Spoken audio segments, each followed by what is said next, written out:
Bapak mesti mengingatkan istri bapak. Catat, wajib mengqadha. Kalau puasa sunat ibu disuruhkannya batal, wajib ibu batalkan. Tapi kalau puasa fardu, puasa Ramadan, puasa qadha, puasa nazar, disuruhnya batalkan. Tak boleh dibatalkan. Kenapa? Karena ini lebih wajib daripada perintah suami. Ibu kalau punya utang puasa, dilaksanakan qadha. Kami ke Masjid Sofia ini mau mendengar ceramah Ustadz, mau meringankan beban hati dan pikiran kami. Mendengar ceramah Ustadz ini bertambah beban kami.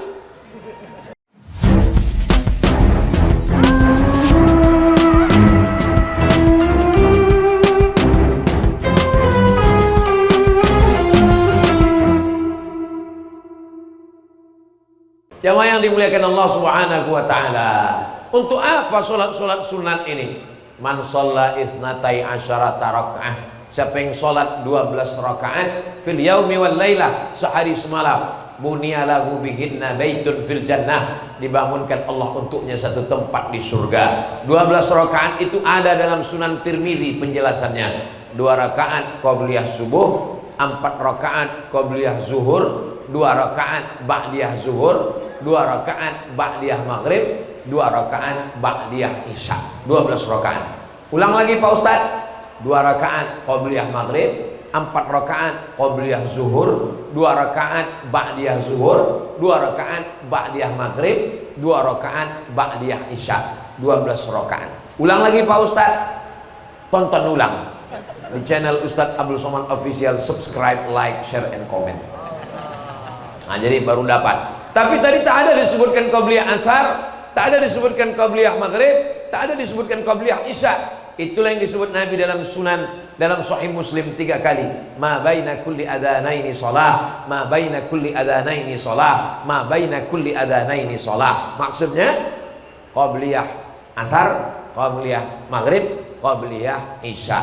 Liman syaa, bagi siapa yang mau. Kalimat liman syaa itu menyebabkan turun yang 6 rakaat ini menjadi rawatib tapi bukan muakkad. Adapun yang qabliyah subuh, qabliyah zuhur, qabliyah maghrib, adapun yang qabliyah subuh, qabliyah zuhur, ba'diyah maghrib, ba'diyah isya, itu namanya rawatib muakkad. Adapun yang qabliyah asar, qabliyah maghrib, qabliyah isya, itu namanya ratib tapi tidak muakkad.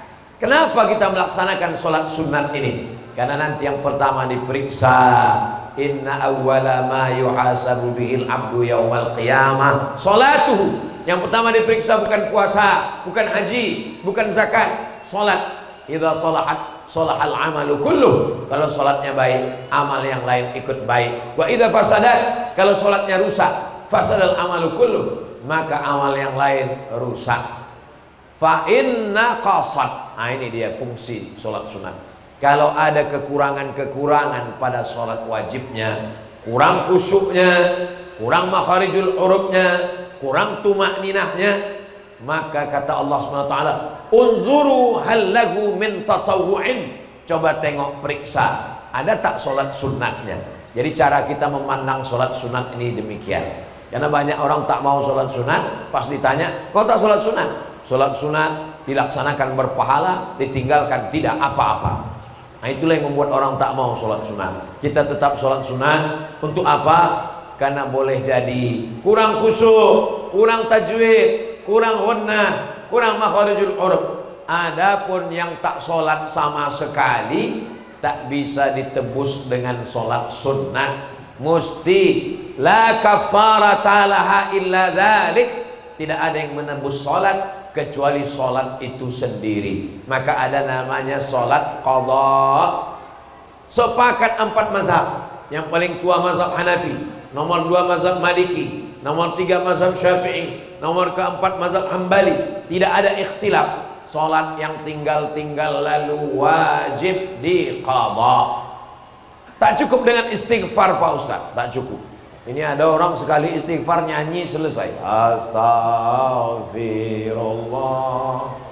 Selesai. Sama utang-utang pun selesai gitu. Mana bisa. Ada hutang yang mesti dibayar dengan uang, ada yang hutang yang mesti dibayar dengan sholat, dan ada hutang yang mesti dibayar dengan puasa. Man mata, siapa yang mati, wa alaihi siyamun, punya hutang puasa, shoma anhu waliyuhu, maka puasa itu wajib digantikan oleh ahli warisnya. Ibu-ibu yang punya hutang puasa, tahun lalu 30 hari tak puasa, tahun sebelumnya 30 hari tak puasa, tahun sebelumnya 30 hari tak puasa. Loh, kok sampai 3 tahun tak puasa? Tahun pertama mengandung, tak bisa puasa. Tahun kedua menyusukan, tak bisa puasa. Tahun ketiga menyusukan anak 2 tahun berturut-turut, tak bisa puasa. Tahun keempat adiknya menyusul. Gara-gara ulah bapak itu. Bapak mesti mengingatkan istri bapak. Catat, wajib mengqadha. Kalau puasa sunat ibu disuruhkannya batal, wajib ibu batalkan. Tapi kalau puasa fardu, puasa Ramadan, puasa qadha, puasa nazar, disuruhnya batalkan. Tak boleh dibatalkan. Kenapa? Karena ini lebih wajib daripada perintah suami. Ibu kalau punya utang puasa, dilaksanakan qadha. Kami ke Masjid Sofia ini mau mendengar ceramah Ustadz, mau meringankan beban hati dan pikiran kami. Mendengar ceramah Ustadz ini bertambah beban kami. Itu puasa 90 hari satu anak. Ini juga penting bagi anak-anakku sekalian. Kalian lahir ke dunia ini bukan seperti orang bersin, Hashim lahir langsung. Dilahirkan meregang nyawa. Dan kalian satu anak 90 hari puasa mak kalian tinggal. Bukan sembarangan. Bagaimana baktinya? Ingatkan dia tentang puasa. Bagaimana menggantinya nih Pak Ustadz? Istiqomah puasa Senin Kamis setahun, insya Allah lunas. Senin Kamis, Senin Kamis, Senin Kamis, Senin Kamis, 8 hari. Maka 8 hari 1 bulan, 10 bulan 80 hari, 11 bulan 88 hari, tambah 2 hari 90 hari. Siapa yang istiqomah 1 tahun puasa Senin Kamis, lunas. Tapi niatnya bukan niat puasa sunat, niatnya puasa qadha. Saya niat puasa qadha besok pagi, kebetulan hari Senin, maka qadhanya lunas, dapat pahala puasa Senin. Apalagi yang tinggal puasanya di 7 hari, nanti di bulan Syawal dia puasa 6 hari, puasa 6. Siapa yang puasa Ramadan, man shoma Ramadan summa asba'ahu sittan min Syawal, diiringi 6 hari di bulan Syawal, kana kasiyamid dahri, maka dia sama seperti orang yang puasa setahun. Kami Pak Ustadz yang punya utang, puasa dulu 7 hari, habis itu tambah puasa 6. 7 tambah 6 13. Habislah kue hari raya itu Pak Ustadz. Bagi yang berat melaksanakan 7 tambah 6 13, solusinya kata Imam Zakaria Al-Ansari. Ini makam Imam Syafi'i. Di samping makam Imam Syafi'i itu ada makam. Panjang umur sehat badan, nanti kalau ke Mesir mampir ke Masjid Imam Syafi'i. Di samping itu ada makam Imam Syafi'i. Di sampingnya ada makam Imam Zakaria Al-Ansari. Imam Zakaria Al-Ansari berfatwa, siapa yang puasa 6 hari di bulan Syawal, puasa qadha, otomatis dapat pahala puasa sunnah. Jadi ibu yang tinggal 7 hari di Ramadan, qadha saja nanti di bulan Syawal, niatnya qadha, otomatis dapat pahala puasa sunnah. Ini pendapat Imam Zakaria Al-Ansari, diambil oleh Imam Syekh Atiyah Soqar, ulama Al-Azhar, disebutkannya dalam kitab Fatawa Al-Azhar. Kebetulan kami belajar di Al-Azhar, itulah yang kami sampaikan dari guru-guru kami. Bukan Abdul Somad berfatwa, jangan nanti pulang ke rumah, kamu tak puasa 6, saya puasa qadha aja. Kata Ustadz Somad, jangan, Ustadz Somad itu sesat itu. Ustadz Somad hanya menukil pendapat ulama. Ustadz Somad bukan ulama, Ustadz Somad bukan kiai, Ustadz Somad bukan alim, tapi dia suka mengutip pendapat. Begini kata Imam Nawawi, begini kata Imam Al-Buaiti, begini kata Imam Rabi' Al-Muradi, begini kata Imam Al-Muzani, begini kata Imam Ahmad bin Ambal. Ini berawal dari qala fulan wa qala fulan wa qala fulan. Begitu dulu para ulama. Jamaah yang dimuliakan Allah Subhanahu wa taala, mudah-mudahan di 10 terakhir Ramadan ini amal kita semakin meningkat insyaallah. Karena beberapa masjid itu penyewaan tendanya cuma 10 hari aja. Sampai tukang sewa tenda heran, loh Bapak dari masjid? Iya, kok nyewanya cuma 10 hari? Ramadan kan 30. Yang biasa membludak cuma 10 aja gitu. Nah, bedanya dengan Masjid Sophia, Masya Allah, sudah di ujung. Ini Ramadan yang keberapa ya? 22. Ada juga yang sebagian mengatakan udah 28. 22. Subuh berat bangun, tapi masjid masih ramai, Masya Allah. Inilah masjid yang tak terhalang dengan dinding sama sekali. Ini menunjukkan siapa yang mengatakan Palembang ada pencuri, ada copet, datanglah kalian ke Masjid Sophia. Tak berpintu, tak berjendela, tak ada yang hilang, lampunya emas, tak hilang. Jangan-jangan gara-gara ini saya umumkan berdatangan.